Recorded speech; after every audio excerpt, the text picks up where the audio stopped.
Welcome to what has become a regular full-force movie news burst weekly roundup brought to you by GeneralsJoes with me, Christopher McLeod, aka Diagnostic80, and Justin, Generals Joes Bell.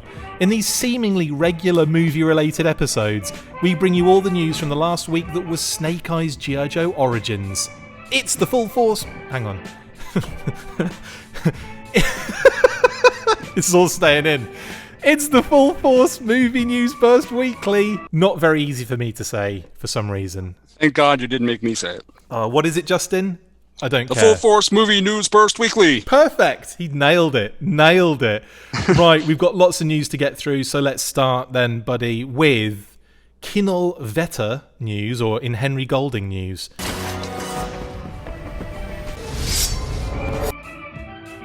Henry Golding has been discussing the upcoming Snake Eyes G.I. Joe Origins movie with Swiss entertainment site Kinowetter, including reiterating the topic of rebooting the current G.I. Joe film universe and expressing his joy of working with director Robert Schwenke. Golding underlined that they were definitely wiping the slate clean and that they would be starting over again, introducing all of these characters, starting with Snake Eyes. This is very promising to hear again after recent comments by producer Lorenzo de Bonaventura muddied the waters a touch and made fans a little confused over whether we were seeing a full reboot or some sort of soft prequel to the previous live-action films. Golding was also full of praise for Robert Schwenke and once again reiterated his qualities and love for Japanese cinema. Justin, definitely good to have these points reinforced. Especially the reboot situation, would you say? Yeah, I think so. Snake Eyes is in kind of a weird place where the movie on its face doesn't directly conflict anything that really happened in Rise of Cobra and Retaliation. I mean, yeah, there was the scene with Snake Eyes and Storm Shadow as kids in Rise of Cobra that is kind of retconned, but it's, it could be seen as kind of a prequel rather than a reboot. So yeah, I'm glad to get that clarification. I think that helps kind of set the stage for what's coming next. I'm definitely happier that they're talking about wiping the slate clean, starting again. That's good. That's good comments in my opinion. Because again, like I feel like if they want it to be successful or more successful than it has been, they sort of need to. Not necessarily distance themselves from it, but definitely create like another universe that we can move onward from. Because one, they're not going to get the same characters. They haven't got the same characters. We've got a different Scarlet actors, I should say. We've got a different Scarlet already in Samara Weaving, taking over from Rachel Nichols, who did it originally. What I was going to say, Baroness, yeah, exactly, different Baroness. Again, Sienna Miller to Ursula Cabero. Again, like I didn't really have. Funny enough, I thought the casting was still pretty good. I just think the writing let those films down, honestly. Yeah. I think, it didn't really... Joseph Gordon-Levitt's an amazing actor, and he was completely wasted in that role. He was buried behind some weird mask for most of the time and not really allowed to sort of even act necessarily. So yeah, it was really bizarre. I mean, there's all sorts of rumors about the writer's strike and all that stuff and how it impacted the script and things. And I think it was just really, really bad timing in general. I totally agree with that. But it's nice to see that they're kind of going like from fresh with this movie, and that is now reinforced and reiterated. In any case, let's get. I wanted to talk about something that we completely forgot yesterday. Sorry, not yesterday. That we completely forgot last week. I'm getting muddled up with my own words here, but in Larry Hama news...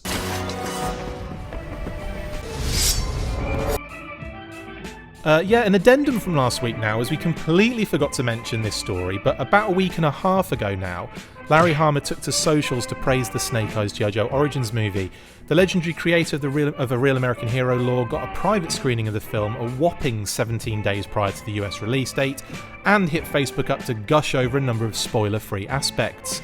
I won't go into the quote again right now because everyone's seen it now, but really high praise this, wasn't it, Justin? Does this fill you with more confidence going to like the last week before the official premiere? Yeah, I think so. I mean, I don't think Larry is a guy that would blow smoke up anybody's hindquarters over something like this. I mean, especially a character who's clearly so important to him. I mean, he is really, he is the father of Snake Eyes. He kind of birthed the character and made it who it is, and whatever Henry Golding brought to the character throughout this film was kind of synthesized by Larry, and it's been really interesting kind of how much they've focused on that kind of in the lead up to the movie. I mean, Larry has been center stage in a lot of their promotional activity, and obviously got a chance to take a look at the movie before a lot of other folks. And I think what he says does hold some weight. I don't think he would come out on Facebook and slam the movie if he didn't like it, but he probably would have stayed silent.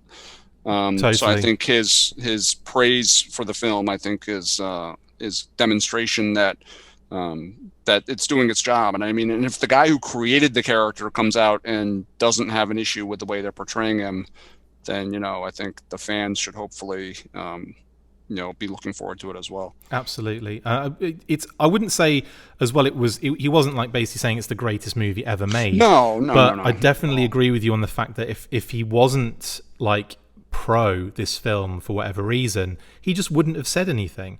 And also, right. I don't think they would have been pressing him to put anything out, because like with preview screenings as well, that they usually want to keep like real tight lids on when those happen, who gets to see them, because then those people are going to be pressed for information about it. So there's that feeling, I think, here where Larry was probably just, off his own back, decided just, I'm going to make a comment about this. I've just seen it. I want to tell people about it. So I think that's the most positive thing I got out of that entire of interview. But not interview, but that post that he made. But yeah, anyway, I kind of wanted to cover that anyway, because we forgot it last week. I was trying to rinse through everything at high speed and completely missed it. So next up then, Justin, we have some new movie stills to have a look at.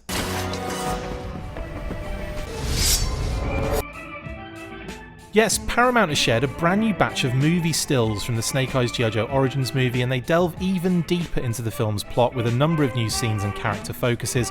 Of course, we are still waiting on that new trailer, but it's still great to see more shots, especially from new scenes we haven't been shown before, right, Justin? Definitely, yeah. I mean, I'm latching on to every single little thing I can get. So yeah, the movie stills are good, especially since some of them showed scenes that we did not see in the other trailers. So I think it's good stuff, but I am looking forward to that new trailer that we haven't seen yet, even though the movie comes out in like a week. So we'll see what happens. Yeah, like 5 days for the fan first premiere, isn't it? Right. Jeez. But yeah, the stills are cool. Some of the ones that kind of stood out for me was definitely a Kiko and Storm Shadow on the motorbikes. Yeah, that was cool. Yeah, I was kind of thought, that looks pretty dope. So yeah, like everyone's got a motorbike in this in this movie. It's like you got your own. It's like they went to an Oprah showing, and she's like, "You have a motorbike, and you have a motorbike, and you have a motorbike," and then pay tax on it. But like, yeah, there's some cracking images from those stills. We also get to see now. This is a couple of interesting things come up here. So in the cast, like on IMDb, Obaki Obasan was the name of Eri Ishida's character, who plays the kind of Granny Arashikage. And I think it was Demon Granny. I think that's what Obaki Obasan translates to. Now, they're saying that her name's Himiko in this kind of thing. So maybe they've gone a different direction in terms of the name here. So her character name has effectively changed. So, yeah, it looks like Himiko is the name of Eri Ishida's character, who plays that kind of the leader of the Arashikage clan, the Granny Arashikage, which I'm still really excited to see in action, as to how her character's going to be. Trying to say this with a straight face, because I can't mention a couple of things that I may have had privy. I can't say anything, but I am looking forward to seeing what she does in this film. Coming from you, I will take that as something to watch out for. Let's put it that way. I mean, people have probably worked out what these fucking special things are. But in any case, I can't talk about them just yet. But I'm going to say I'm really excited to see her character for no reason whatsoever. Anyway, so some cool stills there. We get to see her character kind of close up. We get to see some more, again, like some different angles of certain scenes, which kind of open up some, like, I don't know, some plot details that we were obviously privy to in the plot reveal a while back. But we won't go into spoilers on the show, but on the weekly. But you can guess what we're getting at there. So anyway, that's new movie stills. Let's let's move on. But also, can we get that bloody trailer soon, guys? Jeez. No kidding. Come on. Pull your finger out, Paramount. What are you doing? Post the trailer after the movie comes out. What are you doing? You haven't got any promos out. Only going to take us 4 hours to get through the movie. Oh my god. Anyway, in Fortnite live stream news next.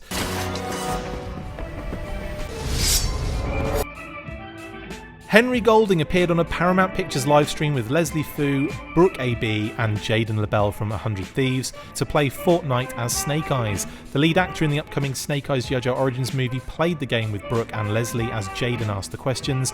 Henry discussed the training for the film, how he got the part when Paramount approached him to speak with Robert Schwenke, his classified action figure, and lots of other talk about his love of the old Transformers G.I. Joe comics. You can watch the stream on the Paramount Pictures YouTube channel right now, link in the description. It is a fun way to interview someone, and Henry comes across as super nice, which he genuinely is.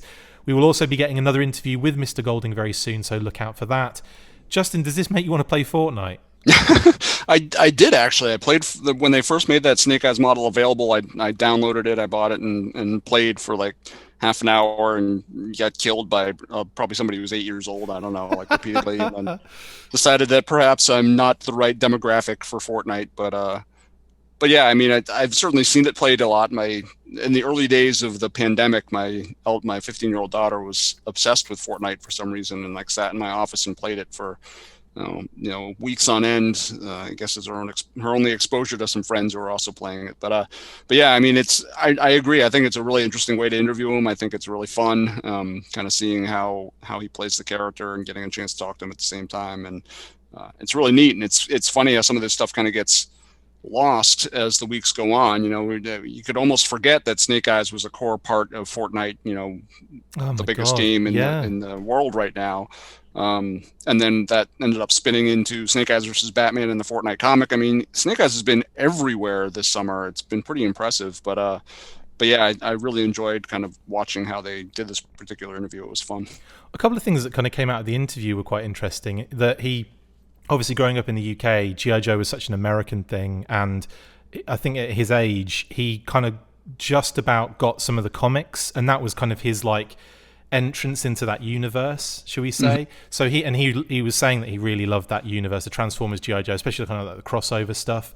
So I'm probably going to delve into a little bit more of that when I speak to him, just to see like what kind of stuff he was into as a kid and how that played out and all that kind of stuff. So we'll probably cover that in more detail. But it was interesting to hear him mention those comics, as that was the way in, because again, the cartoon wasn't on unless you bought the VHS tapes, and even then, right. by the time he was, I'll have to get his age. I'm not sure how old he is. He's probably in his early 30s, mid 30s, would you say? Probably. That would be my guess. So he probably just missed out on what I was getting like full on involved in with Action Force and stuff like that. Right. But yeah, still, it's and this is the other thing you've got to kind of take on board, like the creators of and the people that get involved, the actors and so on and so forth. Not everyone's going to be massive G.I. Joe fans, are they? That's the other thing you got to kind of think about here. I know, especially go on, yeah. Well, I was just say, especially these days. I mean, I think if you have a creator who is in our age wheelhouse, like in their 40s, chances are they had some exposure, because almost every young man of that era did have some exposure to G.I. Joe. But yeah, they're not all going to be diehard fans, and that's okay. I mean, in some ways, I don't necessarily want diehard fans to be behind every single decision that gets made for some of these brands, because they see things through a very narrow lens. Yeah, yeah, I agree. Like, it's really difficult to find someone that has like got that kind of connection that we have with it. And and I'd be surprised if someone jumped on something like this and was like, yeah, I've been a fan since 80, since 82, since 66, that kind of thing. And it's just not going to happen. We're in the minority. I mean, the G.I. Joe core fandom is small, and it's been getting smaller all the time. So the chances of just running across some other random person, especially someone in Hollywood who's as adamant about the brand as we are, is probably not going to happen. Yeah, but it's nice to see that there are those connections as well. And he wants to. Obviously, he's very committed to doing this. He's done it already. But anyway, that is the Fortnite live stream. It was really fun to watch, and kind of like also, like, you could tell that he was getting frustrated having to answer questions while he was trying to play and shoot bad guys. So and like you can tell that he enjoys that kind of stuff. So that was brilliant. It must be such a weird life as an actor, especially like doing all these promo press junkets and stuff like that. It must be freaking awful sometimes. I would imagine, yeah, he just got paraded in front of interviewees like nonstop for hours on end, and just like relentless, just cycling in and out and in and out. It's crazy. Yeah, I follow Dwayne the Rock Johnson on Facebook and Instagram, and he was talking about the Jungle Cruise press tour, and he's standing out on an airport tarmac at like 3:30 in the morning and just preparing to fly off somewhere. But I would suspect for the next month he's going to be flying and interviewing and just going all over the world to talk about this new movie. It's no surprise when you see someone like Ben Affleck in an interview, just like with that like miserable face on. Yeah. I do not like. I think people give celebrities too much like for that kind of stuff, and it's like, dude, put yourself in that position. Like, they do it because they want to act. A lot of them, not many people are doing this because they just want to be billionaires or like really rich. They want to do it because they love the art form, and I'm not saying, I don't think many people do it for the fame necessarily. It seems like most people don't want to do it for the fame. Yeah, I mean, and just think about how they always have to be on. I mean, if you complain about, well, I have to work and I'm on call or whatever, with the celebrities, the minute they step out of their door, they are quote unquote on the clock because somebody is always watching them, always waiting for them to screw up, always kind of, for right or wrong. I don't agree with the paparazzi and the like American or UK or whoever, the international kind of scrutiny of celebrities. I think, their opinions are sometimes overblown. Like, I don't know if their opinions are any more valuable than the rest of us, but at the same time, there's a lot of garbage they have to put up with. And I don't envy that part of being a celebrity at all. Yeah, it sucks being the full force. Every time you step out of your like modified factory apartment, you're just getting swarmed by groupies. I think they're mosquitoes, but yeah. That's why they have that helipad on the roof, right? I mean, that's for you. That's just not for... Get surrounded by butterfly soldiers. Butterfly soldiers. That will only make sense. Stabbing and That'll only make sense if you watch the weekly before this. If you only watch this and you don't care about standard G.I. Joe news, you will not understand what that is about. So go watch the standard weekly. I don't know why you would do that. Anyway, so that is Henry Golding on Fortnite live stream. That was a lot of fun. Anyway, next up then, in character video news.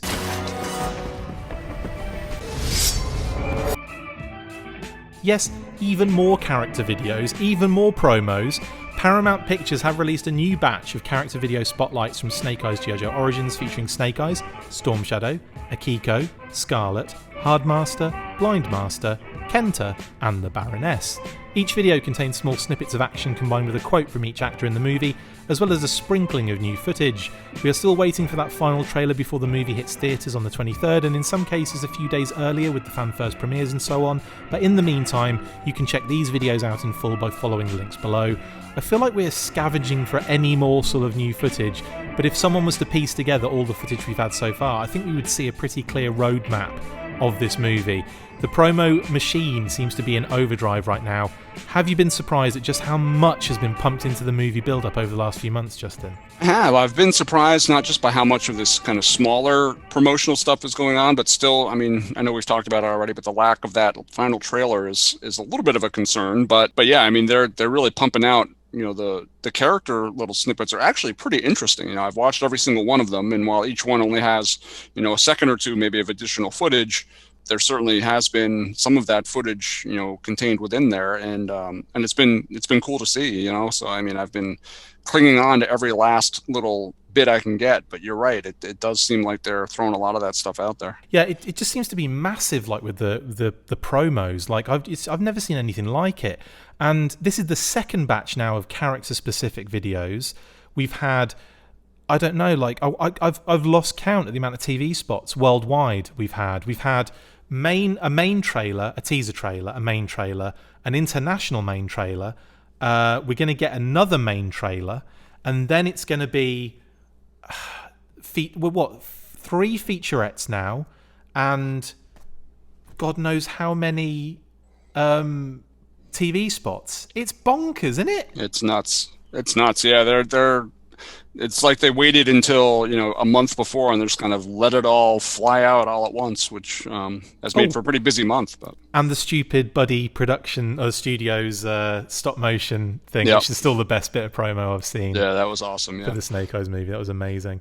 In any case, it's probably not gonna slow up any way, shape, or form. It's still going to be, I doubt it, slamming home.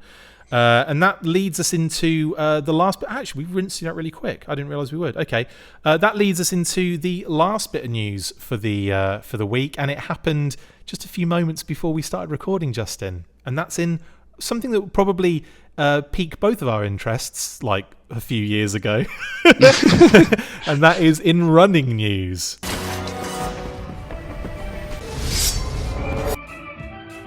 Yes, the Snake Eyes G.I. Joe Origins movie is teaming up with the Virtual Running Club to see if you have what it takes to join the Arashikage Ninja Clan. In what mimics a plot point in the movie, any challenger must complete 3 challenges of strength, endurance and agility in order to claim event rewards and of course to join the Arashikage Ninja Clan, because it is real and it does exist, so shut up. The strength challenges requires a 5k ruck run, walk or roll with weights for those who are unaware of that term ruck. Endurance is how far you go in an hour, and agility is how fast you can run a 5k. Branded rewards include an event tee, warrior medal, keepsake bib and neck gaiter, which I think is another term for a buff. I like those kind of those things, are really cool. But be aware, they do incur extra costs after sign up, which is $30 to do so. I'm actually doing this, Justin. Are you going to be doing it? I'm pretty sure I am. I haven't signed up yet, but it certainly looks interesting. I mean, it's stuff that I would, I don't run quite as often as I used to, but I still do run. So, it is something that I do anyway. So it might be interesting to kind of check it out and give it a try. I haven't really done a ruck run. That'd be interesting, wouldn't it? Will be interesting. Yeah. I mean, I've got a backpack I can throw some weights in there or something, but yeah. Chuck a couple dumbbells in there and see how it goes. God, I can't. That would not be fun. I used to do 10Ks in my sleep. Like that was like my. I mean, you know, I used to post it on Facebook, didn't I? Like way back in the day when we were both kind of. We were both doing it. I remember we were both kind of running like loads at the time, and we were both kind of messaging each other about it and everything.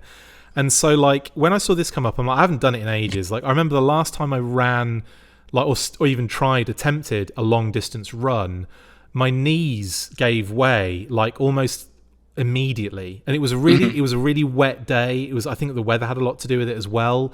But I still had all my straps on, my knee straps and my ankle supports and everything, and I started running and I just didn't, it felt like bone on bone. Do you know what I mean? It felt like I'd got to that point where I was like, maybe I should just do like swimming from now on. You know what drives me? It amazes me, kind of, especially the older you get, how quickly you lose. Like I trained for probably 3 years to be able to do. You know, I could basically roll out of my bed and run 10 miles and without even thinking twice. I was going to say without breaking a sweat, but I would be covered in it. Well, I'd be covered in sweat, but yeah, I could do it with no problem. But after 3 months of not doing that regularly, forget about it. I was almost back to square one. And then I went for a run, actually probably a couple of weeks ago, and it went fine. I did about 6 miles of, it was a combination of running and walking and kind of getting back in the groove and crying. Yeah, there was a lot of crying. But yeah, I mean, so it really falls apart, unfortunately, pretty quickly. But yeah, I feel that. But the thing I really like about this though is that I was kind of like, I've been umming and erring about trying to be more active anyway. We've got a gym the other side of the building, which is really cool, which you've seen actually, and the basketball court, which the basketball court I've been to quite a bit during the kind of not during the pandemic because it was locked, but when they opened it up again, I started hitting it again, and before that I was going a lot. And as soon as the pandemic hit, it's been crazy, put tons of weight on, just like not really looking after myself in terms of like the exercise. So I looked at this and I thought, you know what, I'm going to use this as the catalyst to just start being more active, because there you go. Obviously like the news bursts keep me locked to my laptop pretty much all day long. Like the news bursts, the kind of keeping up with, posting stuff all the time. And I have, what's really annoying about my friggin' health is I get exercise-induced migraines, which are the worst things ever. So I have to be really careful. Like I can't exert myself too much. If I go too hard, it happens. If I don't drink enough, it happens. So I have to have like this like really like strict routine, and when I haven't been in it in a while, I have to ease into it. I can't just do like a 10k, which I used to do in the past. But yeah, so I have this really annoying thing that happens, and that puts me off. And then it's this vicious circle of, well, I'll just chill here instead of doing the run today. You know what I mean? That kind of thing. And it's like, yeah. So this is going to be like, right, I'm going to have to start doing runs again, get warmed up, and then get a backpack full of weights. Throw about 60 pounds in there. You'll be good to go. Forget about it. Yeah. That's the second time I've said forget about it. I don't know why I keep saying that. That's like when well, as you move closer and closer to New York, you just start, getting that. It's like when you catchphrase. Forget about it. Forget about it. Yeah. Justin, that was worse than mine. But I still enjoyed it. Right. Yeah, so going to be doing this. I think we should document if you're going to do it too. Yeah. I think we should document it, and then we'll maybe talk through our weekly performance and how we've done. What do you reckon? Yeah, no, I love it. I think that's great. Awesome. Let's do it. That's great. I'll be like, yeah, so I cried this week, Justin. So I looked up the ruck and I broke down sobbing, and burned about 30 calories. I cried so hard. I tried to pick the weight up and put it in my bag, but then had to nap afterwards for 3 hours. That's going to be what it's like. Again, links in the description, guys, if you want to jump in on this with us. If you want to share your progress with it as well, go ahead and do so. It's 3 challenges, but you're basically given like whenever you want to do it, you can do it. And also, I don't obviously condone this, but once you've paid all the money to them and all that kind of jazz, they're like, it's on your honor. If you do it and tell us you did it, we'll just accept it. So, obviously, I'm not going to be doing that. I'm not going to be saying, yeah, I did a 20k, mate, with a full ruck in 3 minutes. I'm not going to do anything like that.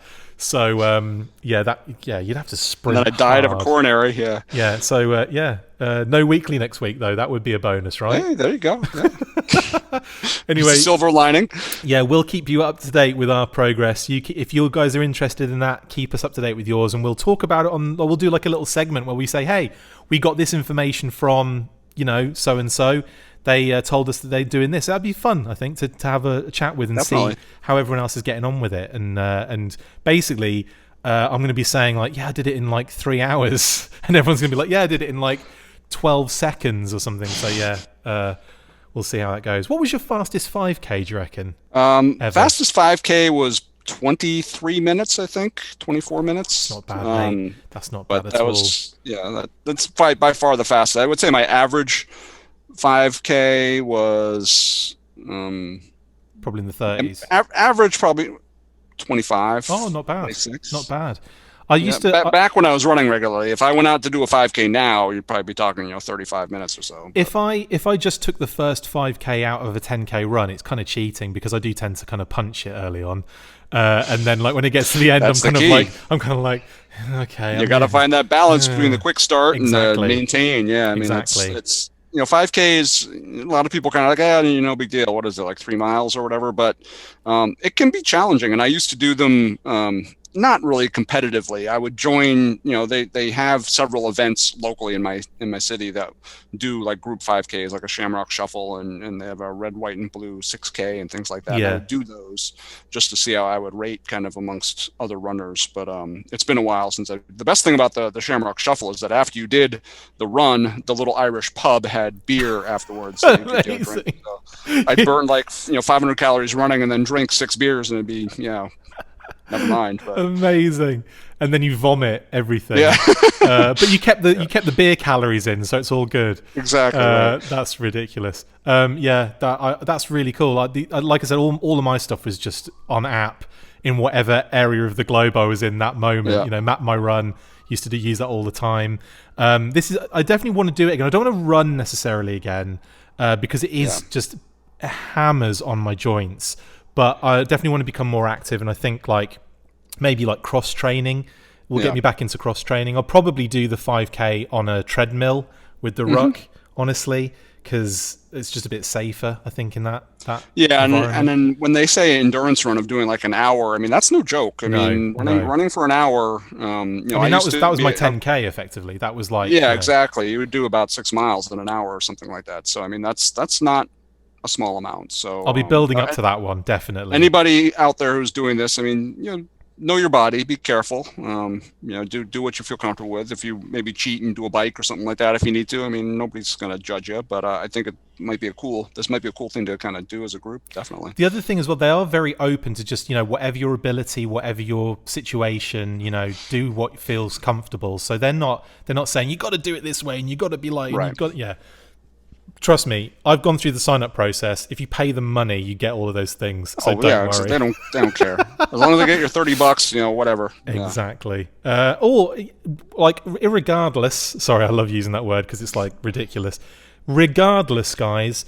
Even if you don't want to do it via the official route and you just want to do those 3 challenges and you want to tell us how you're getting on with them and map them, do that too. That will also be quite fun, especially if you're wanting to get back into shape and do all that stuff. Like this Full Force Movie News Burst Weekly can become like a fitness fitness whole sandwich in your mouth. No, there's a whole fitness related podcast. I'll have to get down back in my basement so I can set up my weight rack and do some... As if you're not there right now, like showing off all of the equipment. The one time we get a I know, we're talking about fitness and it's downstairs. I'm babysitting my dog who's having some back problems, so he's got to be kept calm and mellow. Poor little thing. And of course, I just woke him up and now he's all... What's his name? Cranky, but Tyson. Hi, Tyson. Yeah, he's a good kid. Sweet lad. He looks like a big fluffy Falcor. He is, yeah, he's big and fluffy. He's right there. Oh, what a gorgeous little lad. Oh. Anyway.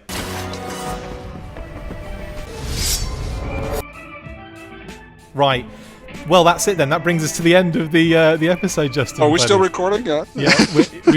Tyson got his moment in the shot. Phoebe's down there. I should probably I can't move my laptop because there's so many things attached to it. It would I'd move it and then the house would collapse. But Phoebe's down there too, giving us the cutesy eyes. Anyway, mate, thanks. She doesn't know it's me because she'd be barking her brains out. Got the headphones on, mate. Do you know what's really funny? I was editing Us the last week. Oh no, it was after you'd gone because I was still editing Us because you came on the Friday, didn't you?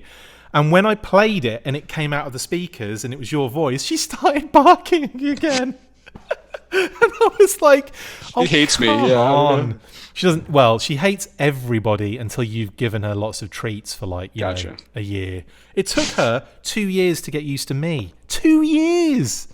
Well, to be fair, I've known you for 10 years. I'm still not used to you. I'm an asshole. I'm a horrible person. Anyway, mate, thanks for jumping on and doing another episode. This has been great. Yeah, absolutely. Another packed week of info. And like I said on the other weekly, massive shout out to Paramount Pictures, who have been just amazing. They've been doing so many cool stuff and cool things for us. So that's brilliant. And for the show, we've got some really cool stuff coming and I can't wait to share it with everybody. But not just yet. Gotta hold back. Keep an eye out on Monday, though. It's going to be another impressive day of Snake Eyes content, so keep an eye out for that. Justin, thank you, mate, for joining me again. Absolutely, no problem. Much appreciated, buddy, and I'll see you next week, yeah? Sounds good. Awesome. What is it, Justin? It's the Full Force Movie News Burst Weekly. How did he get that? I have no read idea. It every week, and I've forgotten what it is already. You shame me. That brings us to the end. I'm not doing it every week. You are now. That brings us to the end of this very shameful episode. Thank you for watching the Full Force Movie News Burst Weekly, as Justin so eloquently put just a moment ago. Massive thank you to that awesome co-host, Justin Bell. See you next time. And as always, after 3, 1, 2, 3... Full Force News Burst Weekly.